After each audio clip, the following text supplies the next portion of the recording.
Hi, everybody, and happy Pride Month. My name is Bailey Hamblin, they, she pronouns, and I am an access specialist with Cal Poly's Disability Resource Center. I'm excited to be joining you today for the Pride Talks events with my talk entitled Crip Queer at the Intersection of Queerness and Disability. I personally identify as being queer and non-binary, as well as living with several mental illnesses, chronic pain, and an STI. So I'm excited to be joining you today to talk about these two communities that I'm very passionate about. I wanted to start by addressing the reclaiming of language that's being used here.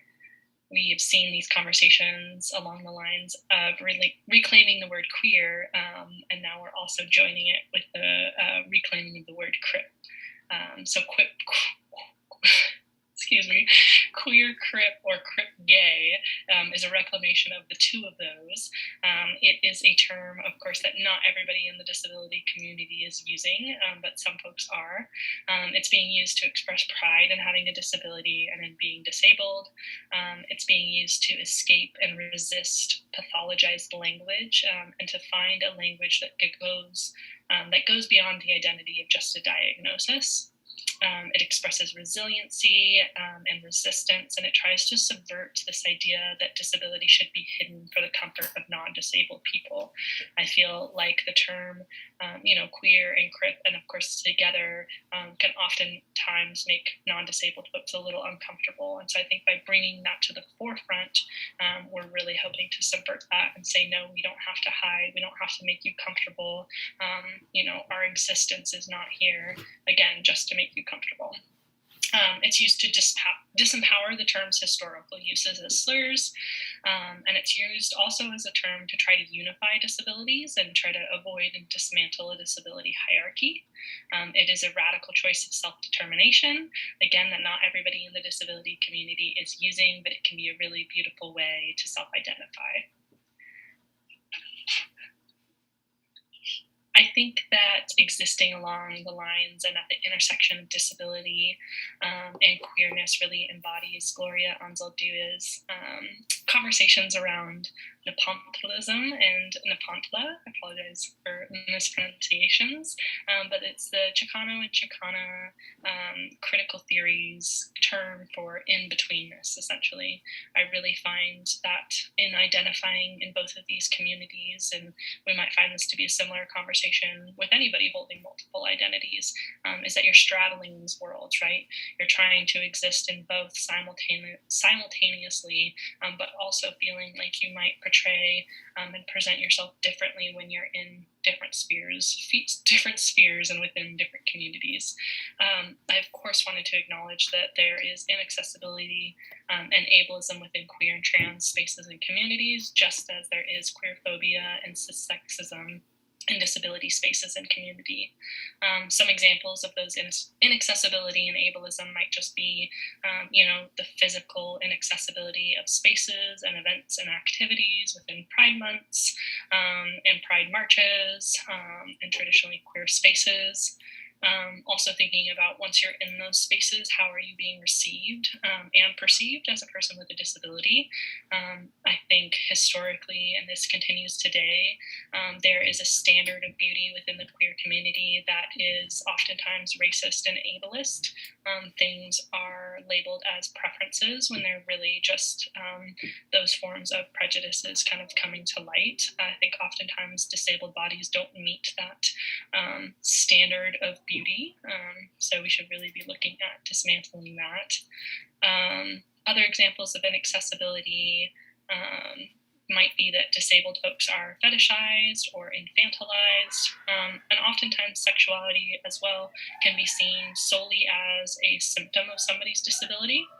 So, for example, looking at folks who have certain mental illnesses or mood disorders, hypersexuality or asexuality as symptoms might be confused and conflated with their real, gender and sexual orientations and identities. Gender and sexual, orientation identities might also be read as results of trauma, which can be oftentimes valid, but I think anytime we're conflating the two, it can be potentially really dehumanizing and demeaning to folks with disabilities who are actively actively choosing to acknowledge these additional like identities of themselves. Oops, sorry. I really enjoy this quote by Andrew Gurza, who is an amazing disabled sex-positive activist who's done a lot of great work. I encourage you to check out his really brief documentary. It's about 30 minutes long, called Picture This. But the quote goes as follows: "It's not just physical accessibility, it's emotional accessibility. If you enter a space and nobody talks to you, nobody looks at you, nobody comes by you to say hello, nobody offers you assistance if you need it, if you're physically in a space as a disabled person but no one is engaging with you or they're giving you dirty looks, these are all things that have happened to me in spaces I could technically get into." So again, we're looking at going beyond architectural inclusivity and accessibility, and we're really looking at enhancing attitudinal inclusion and removing those attitudinal barriers that exist to seeing the vibrancy and the beauty of disabled bodies and minds. I wanted to address statistically the intersection of these two communities. More than 1/3 of the LGBTQ community identifies as having some form of disability. And these other statistics on the page also serve to highlight that we in the queer and trans communities are already experiencing these higher rates of disability, higher rates of mental health condition, higher rates of suicidality and suicide attempts. We're at heightened risk for PTSD, higher rates of substance use disorders. So if we're looking for a reason to care more about talking about the intersection of these two communities, I hope these statistics serve to highlight that we are already at greater risk for experiencing these things. And I don't think that we can talk about queer and trans liberation and rights without also talking about disability liberation and rights. We also have these really beautiful intersected histories together within our civil rights movements. So historically and continuing today, we are both still advocating for equitable rights to healthcare, affordable and accessible housing, education, and employment. I think it's also worth acknowledging the AIDS epidemic, where a lot of our queer and trans ancestors were becoming disabled within this instance of time within our nation, where queerphobia and sexism was rampant, and we could really see the way that it was embedded within our nation's rhetoric and politics. HIV/AIDS is now protected under the ADA, the Americans with Disabilities Act. That didn't come about until the 1990s. It also wasn't until 1998 where a court case gave those protections to folks who would test HIV/AIDS positive but were asymptomatic. And then it wasn't until 2008 with the Americans with Disabilities Act amendment where it made it a little bit easier for folks with HIV/AIDS to demonstrate that they were qualified for ADA protections, only having to demonstrate that they were substantially limited in functions of their immune system. So these are really great strides that are being made, and again, just serves to highlight the intersection of our histories together as communities. Other similarities that I see existing within our communities are along the lines of performance and passing. I think both communities are trying to do both of those things in a lot of instances, and I have a few other kind of terms on the screen that I wanted to talk about. The first one being normalcy and the idea of the normate. Rosemary Garland Thompson is a seminal and canonical disability studies theorist who termed the phrase normate to be defined as the composite identity position held by those that are unmarked by stigmatized identifiers of disability, race, gender, sexuality, right? So it is this ideal body and mind that the dominant narrative is telling us that we should strive for. It's unattainable, it doesn't exist, but it is there as a reminder of why we should not like ourselves, why we don't fit in, why we are not normal, and why we should be striving for this thing, right? I see queer and trans and disabled bodies subverting this all the time. We are not the normate. We are not, this ideal within the larger narrative. We are already, by existing as our authentic selves, subverting this idea of the normate. We're also working to subvert these ideas of reproductivity and productivity. oftentimes queer and trans individuals and couples and family units are dismantling this idea of the nuclear family and biological reproductivity. Along similar lines, folks with disabilities are subverting this idea of productivity that emerged in the Industrial Revolution that's still being held onto today in capitalism, where we value certain bodies and minds for the rate that they can produce at, for the quality that they can produce at, all for the benefit of an institution, right? How much can you produce for me so that I can capitalize monetarily off of your body and mind? Folks with disabilities often operate at potentially slower speeds. We're not producing as much and as often, so we're subverting this idea of productivity. We're both also playing with these concepts of performance, of gender and ability, and of passing. Oftentimes, we are trying to perform our gender and our ability in ways to enhance our safety in certain spheres where it's not safe for us to be our authentic selves. We're hoping to pass as a certain way or not as a certain way. There's this term masking within the disability community that identifies behaviors that are meant to, again, kind of suppress your disability symptoms, just suppress your stimming behaviors to, again, kind of quote unquote appear as this normate individual. We're also both subject to internalized homophobia, sexism, ableism. We internalize these, negative stereotypes about ourselves, and we're performing this compulsory heterosexuality and this compulsory able-bodiedness. We're trying to prove ourselves in certain ways. We're trying to appear a certain way. Other similarities that I see are in terms of the stereotypes and microaggressions that exist within these communities. I see oftentimes within queer and trans communities that we are read as being hypersexual, that because we are proud of our sexuality and our gender, that is our sole characteristic trait, that we are always sexual, that we are always wanting to have sex, that we are willing to and wanting to, have sex with whoever. On the flip side, folks with disabilities are often infantilized and desexualized. Disabled bodies are often not seen as sexually desirable, especially visibly disabled folks. But also they are seen as not being able to engage in these acts themselves. And that stems from early on in our educational system that folks with disabilities are not getting the same sexual education because they're seen as individuals who will never engage in these activities. But this rhetoric and this way of viewing folks with disabilities is incredibly dehumanizing.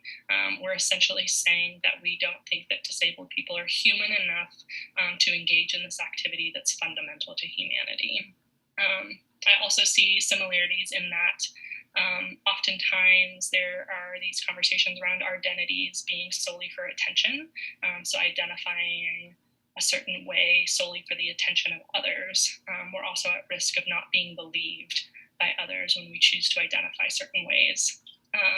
Again, to reiterate this conversation around identities being a result of disability, oftentimes, gender and sexuality is read as coming from a form of a disability, as part of the symptoms of your disability is resulting from trauma. I think, for example, with myself experiencing a sexual assault, I had my mother say to me not too long ago that she thought my choice to identify as queer was a result of having experienced that trauma, and that she thought that I felt that women were safer than men. And I don't think that there is any need to kind of belittle the fact that could very well be true for people, but I think when we, again, conflate the two automatically for folks, that can be demeaning and demoralizing. Oftentimes, aspects of our identities are erased. So again, oftentimes folks with disabilities, especially if it's a visible disability, the disability is all that's seen, and they're not seen as three-dimensional dynamic folks who have their own gender and sexuality identities on top of that. There's also large amounts of rhetoric of deficit and the centering of hearing. So oftentimes with disabilities, we're talked about as not being able to do certain things, as not having certain functionings. This rhetoric of deficit, again, of not having, of not doing, and the centering of curing, that disability is always posited as something that needs to be cured or fixed, that you should constantly be working towards that the disability is not something that you should be proud of, but you should be working again towards going more towards this normate idea. I see a similar conversation happening with, queerness and transness in terms of conversion therapy, the fact that we experience sexual assault at higher rates, which is oftentimes associated with this like power dynamic of fixing an individual, thinking that experience will fix their gender and their sexuality. So some things that we might be able to do to enhance the accessibility and inclusion within our spaces. First being introduce yourself as an ally and a resource. I think that's great. When applicable, put it in your email signature, put a sign on your door, audibly, discuss that with your friends and family and peers. Reconsider physically demanding activities, build in breaks, consider the travel, the pace of travel and routes. This is, especially pertinent towards to pride marches and activities like that. How can we reconsider those events? Giving ample notice of a schedule so that folks can have ample time to plan their days and their lives. Folks that need to take medication at certain times, who need to work with a personal care attendant, who need to schedule alternative transportation. The more notice, the better. Offering a variety of seating options, considering remote and post-event participation options. Oftentimes folks will experience unpredictable flares and symptoms, and they might have every intention of attending an event, but the day comes and they're incapable of doing so. Being aware of the nearest bathroom and drinking water source is great for those in-person physical events. Again, folks might need to use the restroom more frequently, might take certain medications that make them dehydrated. Being aware of and actively creating a quiet space so folks can kind of step away from the stimulation. I think of a lot of pride events as being, again, colorful and vibrant and loud at times, and oftentimes that can be too much for folks. So creating those spaces where they can decompress and get away is really great. Using name tags is helpful for folks with processing limitations, impairments in their concentration and memorization and focus, being cognizant of scents and chemicals when you can, go scent-free, that helps folks with allergies and asthma and skin conditions, offer trigger warnings when applicable, offering electronic versions of materials so folks can, again, access those before and after to help with processing, but also for folks who are using screen magnifiers and screen readers. Considering the processing time when you're asking questions and having discussions, build in a little bit more time for that so that folks can fully process what your question and what it means and formulate their response. And lastly, one that I love is practice body neutrality. So instead of asking questions about why are you wearing that, why are you doing that certain stimming behavior, why do you eat that way, why are you using that assistive device, just to stop making comments about people's bodies, to stop asking questions about people's bodies, and just avoid that altogether. I feel like that's a great inclusive practice. Furthermore, I think we should all continue doing our homework, continuing our education. That's something that will never end, right? It's important to listen to queer and trans disabled folks, uplift their voices, amplify them on social media, bring them into conversations with your family and friends and peers. The phrase "nothing about us without us" was coined in the disability rights movement, again, to just mean if you're going to be talking about these things, educating about these things, bring us into the conversation. And from the ground up, as a forethought and not as an afterthought. Don't tack on accessibility as a retrofit when it's too late. We can all be working to unpack and dismantle our stereotypes about disabilities and sexuality. We can also work to destigmatize disability and accommodations, especially in pride spaces and within this rhetoric of sex and sexuality. We can avoid gatekeeping and asking folks with disabilities to prove it. We're not here to say who can and can't identify as being disabled, just as we don't say who can and can't identify as being queer and or trans. Also being an active bystander, so when you see something that's inaccessible, bring that up to folks, bring that up in discussion in the spheres of power and influence that you exist in where you can kind of make change. If you're hearing something, if you're hearing ableist language, hearing microaggressions, say something. Ask folks to unpack that a little bit more, say what that means, and have that discussion with them. Wanted to end with some contact information for myself as well as the Disability Resource Center. I always welcome questions, comments, feedback, requests for other presentations, and collaborations. The Disability Resource Center in general is a great resource if any students are looking for informational appointments where they just want to learn more about their eligibility and accommodations in general. It's a great avenue to go through.